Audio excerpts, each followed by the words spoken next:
Perkenalkan, nama saya Nana Sulwo, CGP Angkatan 11, Kabupaten Bojonegoro, Jawa Timur, dari SLB Putra Harapan Bojonegoro.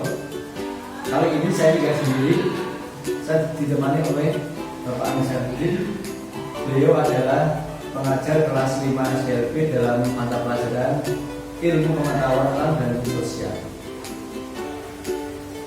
Assalamualaikum Pak Andi. Waalaikumsalam. Apa kabarnya Pak Andi? Alhamdulillah. Sehat Pak. Alhamdulillah. Alhamdulillah Pak Andi ya. Kita hari ini bisa melakukan kegiatan ini. Oke Pak Andi. Jadi tema percakapan kita hari ini adalah kegiatan praobservasi. Yang mana ini adalah kegiatan awal sebelum Pak Andi masuk kelas, dan yang mana saya akan observasi bagaimana proses nanti Pak Andi di kelas. Ya, terima kasih Mas. Oke. Jadi kenapa diadakan kegiatan observasi kali ini Pak Andi adalah agar Pak Andi nantinya bisa lebih siap, bisa untuk mempersiapkan pembelajaran dengan baik untuk siswa Andi di kelas nanti. Oke, siap Mas. Pak Andi, jadi hari ini ada beberapa pertanyaan yang akan saya tanyakan kepada Pak Andi. Untuk pertanyaan pertama, nanti untuk pembelajaran di kelas, kira-kira apa tujuan pembelajaran yang akan dicapai Pak Andi? Oke, terima kasih Pak Mas. Coba nanti saya lihat dulu Pak Mas. Yang saya ingat dari materi kemarin untuk tujuan pembelajaran yang saya ingin capai sekarang. Yang pertama, peserta didik mampu menjelaskan definisi rantai makanan secara sederhana. Terus yang kedua, peserta didik mampu mengidentifikasi peran makhluk hidup pada lingkungan. Terus yang ketiga, peserta didik mampu menjelaskan dengan percaya diri hubungan makhluk hidup pada ekosistem yang lebih luas. Jadi itu mana? Oke, baik Pak. Jadi apa yang saya tangkap tadi, jadi Pak Andi nanti akan ada 3 tujuan Pak ya. Yang pertama, Pak Andi nanti akan melaksanakan peserta didik mampu menjelaskan definisi rantai makanan. Yang kedua, mengidentifikasi peran makhluk hidup dalam rantai makanan. Yang ketiga adalah menjelaskan dengan percaya diri hubungan makhluk hidup pada ekosistem yang lebih luas. Oke, seperti itu Pak ya. Oke Pak Andi, silakan nanti melakukan praktik sesuai dengan tujuan pembelajaran. Sekarang pertanyaan berikutnya adalah apa saja area pengembangan kompetensi yang hendak Pak Andi capai? Area pengembangan Mas. Oke Mas. Jadi nanti area pengembangan kompetensi yang hendak dicapai antara lain, yang pertama Mas itu pengetahuan Mas. Dan selanjutnya area keterampilan. Jadi begini Mas, pengembangan pengetahuan itu nanti mereka mampu memahami tujuan pembelajaran tentang rantai makanan. Dan pada bagian pengembangan keterampilan nanti Mas, mereka mampu mengidentifikasi dengan kesadaran tentang rantai makanan. Mungkin seperti itu Mas. Oke, iya Pak Andi. Jadi kalau begitu bisa dijelaskan bahwa nanti area pengembangan kompetensi yang akan Pak Andi capai itu di bagian pengetahuan, peserta didik mampu memahami tujuan pembelajaran tentang rantai makanan. Kemudian di bagian pengembangan keterampilan, siswa mampu mengidentifikasi dengan sadar tentang rantai makanan. Baik Pak.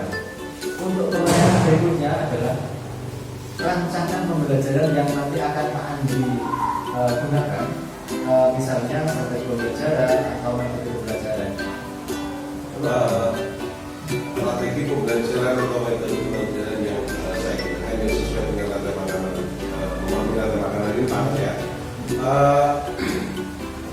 Dari strategi saya menggunakan pembelajaran berdiferensiasi Pak yang integrasi dengan KST atau bahasanya kompetensi sosial emosional. Kemudian metode nanti saya menggunakan metode diskusi kelompok. Nah, mungkin kan anak-anak muda memahami itu Panas, dan tanya jawab. Kemudian untuk model pembelajaran yang saya gunakan mungkin PBL atau model seni. Oke, Itu Panas. baiklah. Jadi sesuai apa yang saya tangkap, nanti Pak Andi akan menggunakan pembelajaran diferensiasi yang terintegrasi dengan kompetensi sosial emosional. Kemudian metodenya nanti menggunakan metode diskusi kelompok dan tanya jawab. Kemudian model pembelajarannya menggunakan PBL atau problem based learning. Sekarang gini Pak Andi, untuk media, kira-kira media pembelajaran apa yang nanti Pak Andi akan gunakan di kelas nanti? Ini Panas. Terima kasih Panas. Berhubung ini kurikulum merdeka Panas, kita diwajibkan saya harus mencari media selain yang diingatkan. Nah, mungkin yang pertama saya akan mencari video pembelajaran dari platform media sosial, terutama YouTube Panas. YouTube Panas tentang rantai makanan. Kemudian saya akan menggunakan LKPD yang nantinya akan saya bagikan per kelompok tadi. Oke Pak Andi. Wah luar biasa sekali Pak Andi.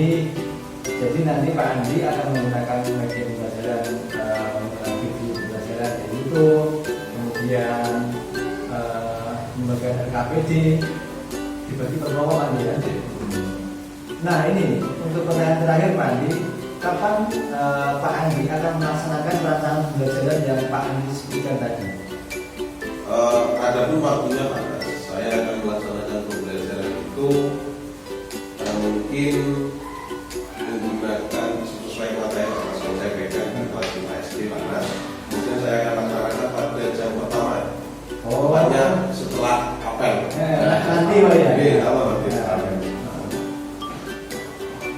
Oke Pak Andi. Jadi Pak Andi nanti akan melaksanakan pembelajaran di kelas 5 SDLB. Untuk pelaksanaannya nanti setelah apel bendera Pak ya. Baik Pak Andi, seperti yang telah Pak Andi sebut tadi, insya Allah saya akan datang untuk melakukan observasi supervisi di kelas Pak Andi.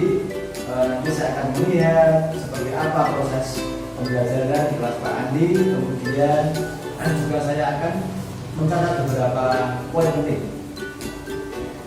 Setelah itu nanti kita akan melakukan percakapan seperti ini dari pagi Pak Andi untuk pasca observasi nanti Pak Andi. Oke, siapa? Oke, baik. Demikianlah percakapan praobservasi yang telah dilaksanakan, dan insya Allah nanti akan berlanjut dengan percakapan berikutnya, yaitu percakapan pasca observasi. Assalamualaikum warahmatullahi wabarakatuh.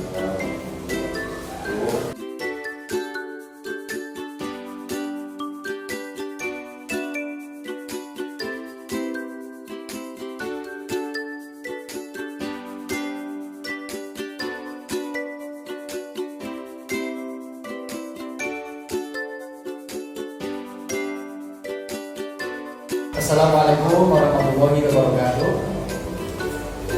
Bersama saya Nana Nasrullah, CGP Angkatan 11 Kabupaten Bojonegoro, Jawa Timur, dari SLB Putra Harapan Bojonegoro. Pada hari ini saya masih ditemani oleh Bapak Zainuddin, SPD. Beliau adalah guru mata pelajaran ilmu pengetahuan dan sosial di kelas 5 SLB Putra Harapan Bojonegoro. Beliau adalah guru yang saya observasi tadi pada pembelajarannya pada supervisi akademik, dan kali ini kita akan melakukan percakapan pasca observasi. Assalamualaikum Pak Andi. Waalaikumsalam Pak Andi. Alhamdulillah. Apa kabarnya Pak Andi hari ini?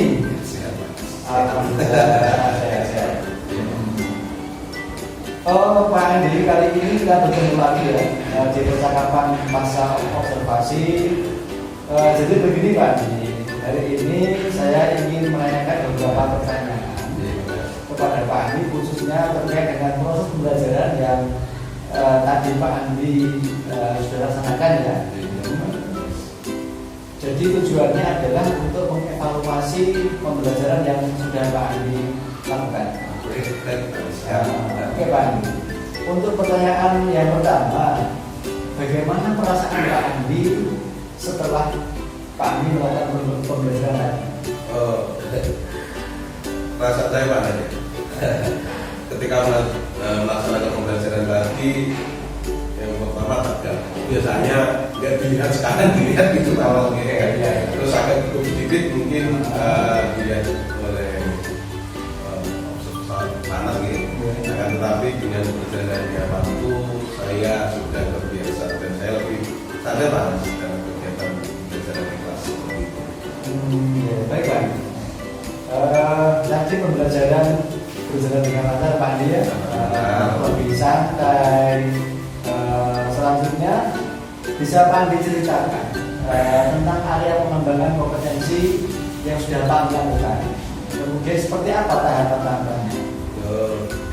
Ini Mas, dari hasil pembelajaran tadi Mas ya, tadi area pengembangan kompetensi yang saya kembangkan itu ada dua Pak, seperti video yang kemarin. Ada dua, yang pertama pengetahuan, terus yang kedua pengembangan keterampilan itu Mas. Untuk pengetahuannya sendiri Mas, pada bagian pengembangan pengetahuan nanti mereka mampu memahami tujuan pembelajaran tentang rantai makanan Mas, dan bagian pengembangan keterampilan nanti mereka mampu mengidentifikasi dengan kesadaran tentang rantai makanan. Mungkin seperti itu Mas. Oke. Kemudian untuk langkah-langkahnya Mas, yang pertama saya menyusun rancangan pembelajaran, yaitu menyusun modul ajar yang sudah saya sesuaikan dengan kebutuhan belajar siswa sesuai dengan asesor dalam Mas. Terus kemudian saya membuat media untuk menunjang kegiatan pembelajaran yang saya lakukan. Oke Pak. Jadi ada di area pengembangan kompetensi yang sudah dilakukan Pak Andi tadi ya. Yang pertama pengetahuan, dan yang kedua adalah keterampilan. Oke Pak Andi. Kemudian selanjutnya di area pengembangan kompetensi yang sudah Pak Andi lakukan, sejauh mana keberhasilan yang sudah dicapai? Terkait keberhasilan sih Mas, dari area pengembangan kompetensi yang sudah saya lakukan secara keseluruhan sudah cukup berhasil Mas. Tetapi dalam praktek kemarin itu mungkin ada sedikit hambatan yang nantinya di kemudian hari mungkin saya akan memperbaiki Mas. Oke, siapa? Kalau boleh tahu Pak, kira-kira hambatan-hambatan apa saja yang Pak Andi temui dalam praktek tadi Pak? Pastinya hambatan tetap ada Mas. Contohnya ada seperti siswa kurang aktif dalam mengikuti pembelajaran. Kemudian ada pula beberapa siswa yang tidak ikut berpartisipasi dalam kegiatan diskusi kelompok. Oh seperti itu. Oh jadi tadi kendalanya masih ada beberapa siswa yang kurang aktif dan siswa yang tidak ikut berpartisipasi dalam kegiatan diskusi kelompok. Selanjutnya Pak, kira-kira upaya dari Pak Andi sendiri dalam mengatasi masalah tersebut agar mereka bisa berpartisipasi aktif dalam pembelajaran tersebut apa Pak? Mungkin yang saya lakukan ke depannya agar lebih baik saya akan melihat terlebih dahulu Mas atas kesiapan belajar mereka. Nah, kemudian pembelajaran yang saya lakukan siap atau tidaknya. Terus yang selanjutnya akan saya sesuaikan dengan kebutuhan belajar mereka. Saya sebut tadi Mas. Juga saya mengetahui minat belajar mereka, kemudian gaya belajar mereka, dan juga saya akan memperhatikan lagi kesepakatan kelas yang sudah kami buat sebelumnya, agar pembelajaran yang saya lakukan ini bisa menyenangkan, bisa lebih aktif, bahkan lebih berhasil. Mas, mungkin seperti itu Mas. Oke Pak Andi, terima kasih. Berarti nanti Pak Andi akan lebih memperhatikan kebutuhan siswa, kesiapan belajar Andi akan melihat kesepakatan kelas yang individual. Betul. Seperti itu Pak Andi ya. Siap. Kira-kira kapan Pak Andi akan melaksanakan rencana solusi apa yang tadi Pak Andi melaksanakan tadi? Dari Pak Andi kapan ya? Bagaimana untuk rencana dari aksi solusi permasalahan yang saya ini bahas tidak dalam waktu dekat ini gimana? Ada banyak kita sudah bahas. Akan tetapi saya akan membuat rancangan solusi perbaikan lebih dahulu atas. Insya Allah dalam waktu dekat akan saya lakukan. Mungkin semester depan akan saya mulai lakukan. Oke Pak Andi. Artinya Pak Andi akan melakukan perbaikan dalam waktu dekat ya Pak Andi. Insya Allah siap. Baik Pak Andi, sebelum percakapan ini kita akhiri, saya berharap ya sebagai observer semua rencana perbaikan pembelajaran yang Pak Andi tadi akan lakukan semua berjalan dengan baik, dengan lancar. Seperti itu Pak Andi ya. Dan mungkin percakapan pasal spasi pada hari ini kita cukup sampai sekarang ini. Saya akhiri dengan ucapan terima kasih ya. Assalamualaikum warahmatullahi wabarakatuh.